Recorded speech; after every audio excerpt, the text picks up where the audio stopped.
Assalamualaikum warahmatullahi wabarakatuh. Perkenalkan, nama saya M. Zamris Radiman dengan program studi Sistem Informasi. NPM saya 2417052029. Di sini saya akan mempelajari materi dari konsep materi tentang program. Di sini dimulai dengan konsep program, di mana di dalam konsep program terdapat hardwired, juga microprogrammed. Hardwired program yang tidak fleksibel, dan kedua tujuan hardware jadi ini hardwired nih merupakan dan microprogrammed adalah dua jenis program yang dimana keduanya dapat mengerjakan berbagai macam tugas tergantung sinyal kendali yang diberikan. Daripada melakukan rewiring, menambah kabel ulang, lebih baik menambahkan sinyal-sinyal kendali yang baru. Rewiring ini jenis program hardwired,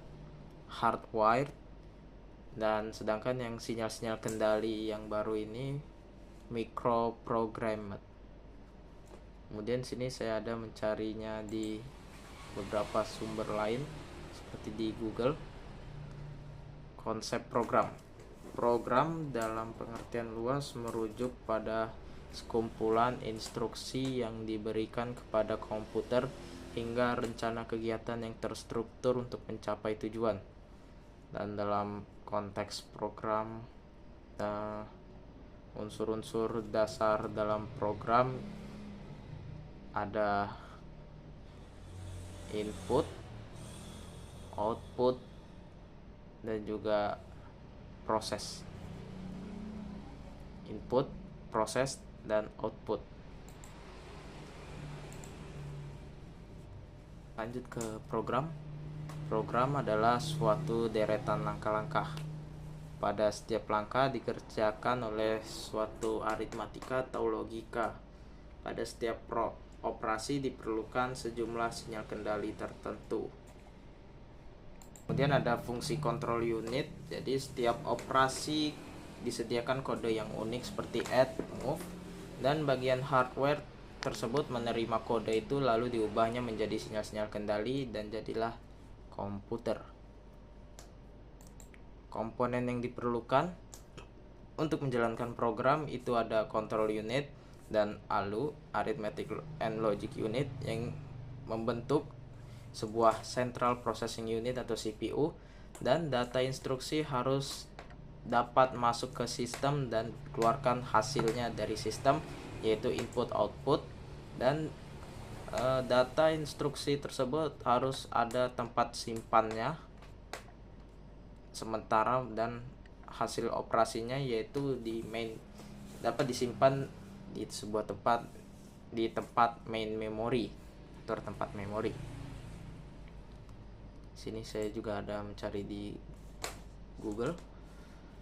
Control unit bagian penting dari sebuah prosesor yang berperan sebagai otak, yang dimana fungsinya dapat untuk mengambil instruksi, mendekode instruksi, mengatur eksekusi instruksi, mengontrol aliran data, mengatur waktu.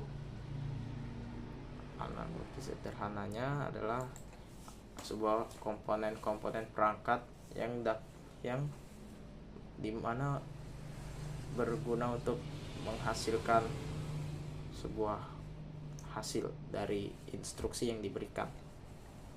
Seterusnya siklus instruksi. Selanjutnya siklus instruksi, bentuk yang paling sederhana pemrosesan instruksi terdiri dari dua langkah, yaitu fetch mengambil, execute menjalankan, dan dari memori secara satu persatu kemudian menjalankan setiap instruksinya. Eksekusi program ini terdiri dari proses pengambilan instruksi dan juga eksekusi instruksi. ini ada kalanya melibatkan beberapa operasi dan juga tergantung pada sifat dari instruksi itu sendiri. Pemrosesan yang diperlukan untuk satu instruksi disebut sebagai siklus instruksi kedua. Langkah yang ada pada siklus instruksi ini disebut sebagai siklus pengambilan of cycle dan siklus eksekusi cycle. Program ini berhenti hanya jika mesin dimatikan atau terjadi kesalahan yang tidak bisa diperbaiki, atau program yang menghentikan komputer ini pada awal setiap siklus instruksi prosesor akan mengambil pada siklus instruksi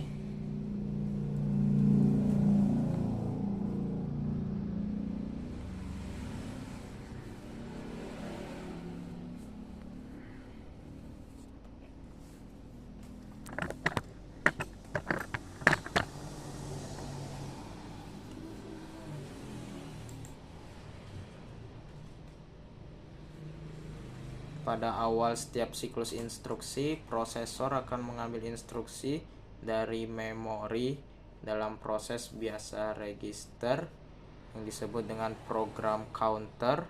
Ini akan menyimpan alamat instruksi yang diambil selanjutnya, kecuali diberitahu sebaliknya. Prosesor ini selalu menaikkan program counter setelah setiap pengambilan instruksi, sehingga prosesor ini akan mengambil instruksi berikutnya secara berurutan, yaitu instruksi yang terletak pada alamat memori berikutnya yang lebih tinggi. Jadi misalnya di mana setiap instruksi ini menempati sebuah memori, diasumsikan bahwa program ini diatur di lokasi memori dengan alamat 300. Prosesor akan mengambil instruksi, kemudian instruksi yang ada akan dibawa pada IR atau disebut juga dengan integrated, akan masuk pada siklus instruksi. Di siklus instruksi ini ada dua langkah, yaitu fetch mengambil instruksi dan execute menjalankan instruksi. Jadi dimulai dari kita memberikan sebuah instruksi,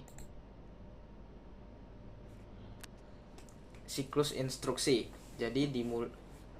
Jadi ada dua langkah dalam siklus instruksi ini, yaitu fetch mengambil dan execute menjalankan, yang dapat menghentikan program instruksi ini jika komputer mati atau ada terkendala dari instruksi yang diberikannya. Dan pengambilan ini disebut fetch cycle, dan untuk menjalankan disebut dengan execute cycle. Kita lihat di sini komponen komputer top level view. Jadi prosesor akan mengambil instruksi di main memory. Kemudian instruksi yang diambil akan dilanjutkan kepada instruction register untuk diterjemahkan supaya bisa dilakukan execute unit, yaitu di bawah sini.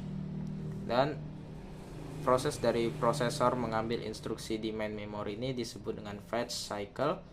Kemudian dari instruction register ke execution unit, maka ini disebut dengan execute cycle. Kemudian setelah dieksekusi akan menghasilkan apa yang diinstruksikan, akan menampilkan hasilnya melalui dari output. Kemudian di sini ada fetch cycle. Beberapa sedikit penjelasan tentang fetch cycle, yaitu program counter PC berisi address instruksi berikutnya yang akan diambil. Prosesor mengambil instruksi dari memori pada lokasi yang ditunjuk oleh PC atau program counter. Kemudian program counter akan menaikkannya kecuali ada perintah tertentu. Instruksi kemudian dimasukkan ke instruction register sesuai dengan ini, dari PC ke mengambil main memory, mengambil instruksi di main memory, kemudian disimpan dan diteruskan ke instruction register. Kemudian prosesor menginterrupt dan melakukan tindakan yang diperlukan. Prosesor menerjemahkan instruksi itu ke bahasa komputer dan melanjutkannya kepada execute cycle. Di execute cycle ada empat proses, yaitu prosesor memori, yaitu transfer data antara CPU dengan main memory. Kemudian ada prosesor IO, yaitu transfer data antara CPU dengan input atau output modul. Dan ada data processing, yaitu memproseskan data instruksi dengan operasi aritmatik dan logikal pada data tertentu. Dan kemudian ada control, yaitu mengubah urutan operasi, contohnya seperti jam. Dan ini keempat ini menjadi kombinasinya. Dan lanjut pada contoh eksekusi program. Di sini ada bagian yang relevan dari register memori dan prosesor. Program-program yang ditempatkan ini menambahkan sebuah konten memori di alamat 940 ke konten memori di alamat 941 dan menyimpan hasilnya di lokasi terakhir di sini. Diperlukan 3 buah instruksi yang dapat dijelaskan pada siklus berikut. Pertama, PC atau program counter ini berisi 300. Ini menandakan alamat instruksi pertama. Alamat instruksi yang ada di alamat 300 ini berisi nilai 1940 dalam bentuk heksadesimal. Kemudian 1940 ini dimuat ke peer atau instruction register yang akan bertambah. Setelah itu pada proses ini dilibatkan penggunaan register alamat memori dan register buffer memori. Hanya saja untuk menyederhanakan gambar diabaikan. Dan ini IR ini menuju angka 1 pada 1940 berarti memuat akumulator memori.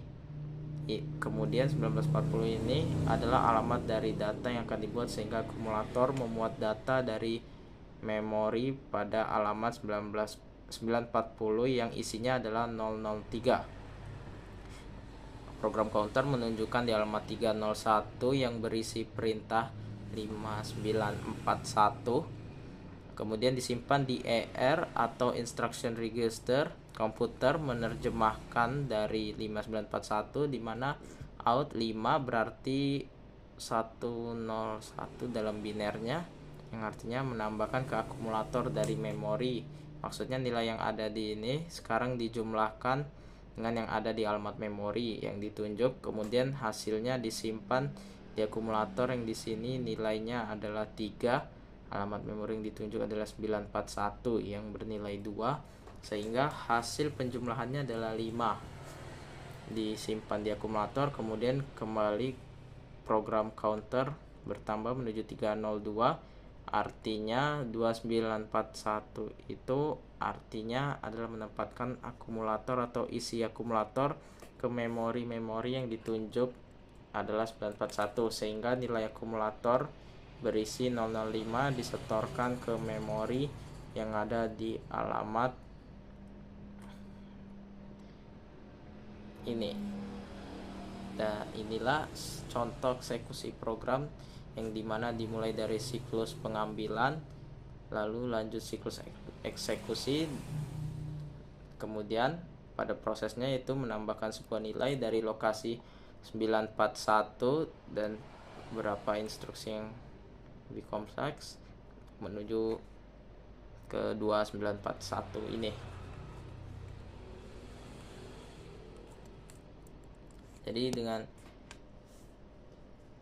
dengan program counter 300, yaitu mengambil instruksi dari memori 1940 menuju IR dan kemudian melanjutkannya dengan mengambil memori 94003 ini dengan masukkannya ke dalam akumulator. Kemudian CPU register, kemudian program counter melanjutkannya ke 301 yaitu 5941. Kemudian akumulator, kemudian dari memori 941 yaitu 2 diakumulatorkan dengan merupakan hasil penambahan akumulatornya dari hasil penambahan 3 tambah 2 sama dengan 5. Maka memori 302 ini maka penambahan ini selesai dan program counter melanjutkannya ke 302 dan 302 diambil dan dimasukkan ke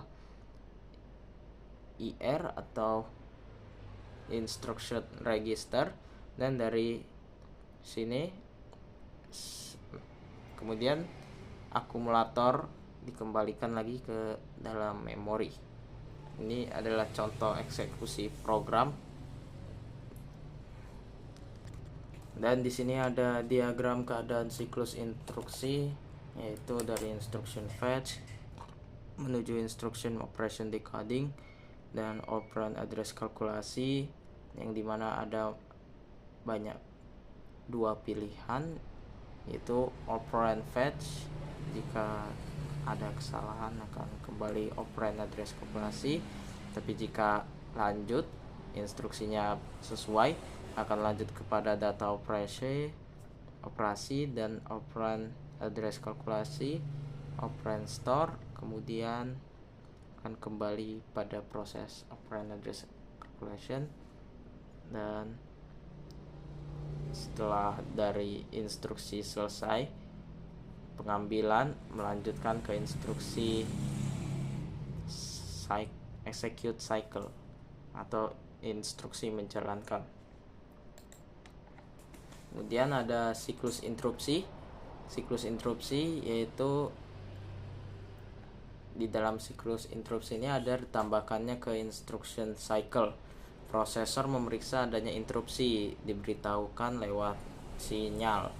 Jika tidak ada instruksi fetch, instruksi fetch mengambil akan lanjut kepada instruksi selanjutnya. Jika ada interupsi, maka akan terjadi tunda eksekusi, akan menyimpan konteks dan set program counter ke awal address yang sebelumnya mengikuti instruksi dikembalikan jadi dari awal. Kemudian proses interupsi ini mengembalikan konteks dan melanjutkan program yang terhenti. Adapun diagram keadaan siklus instruksi dengan interupsi, itu dimana dari instruksi fetch yang lanjut terus, namun jika dilakukan pengecekan interupsi ada interupsi, maka akan kembali mengulangi datanya, maka prosesnya akan berhenti dan mengulangi datanya kembali ke awal karena terdapat sebuah interupsi. Multiple interupsi yaitu ada dua. Disable interupsi, prosesor akan mengabaikan interupsi berikutnya. Interupsi tetap akan diperiksa setelah interupsi yang pertama selesai dilayani. 3. Interupsi ditangani dalam sesuai urutan datangnya. Dan yang kedua ini ada jenis kedua, define priority, di mana low priority interupsi. Interupsi yang prioritas rendah dapat diinterupsi oleh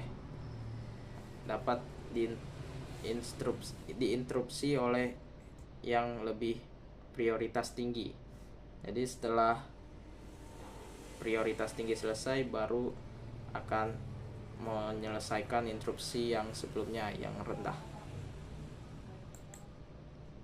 Di sini ada gambaran instruksi sequential, di mana mengerjakan yang terdekat terlebih dahulu, kemudian yang jauh,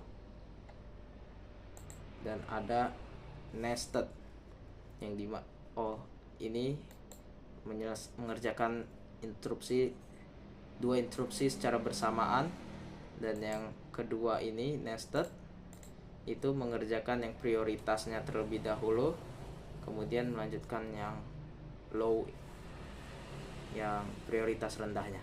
Baiklah, ini saja dari yang bisa saya sampaikan. Mohon maaf bila ada kesalahan, saya masih belajar. Sekian dari saya, terima kasih. Wassalamualaikum warahmatullahi wabarakatuh.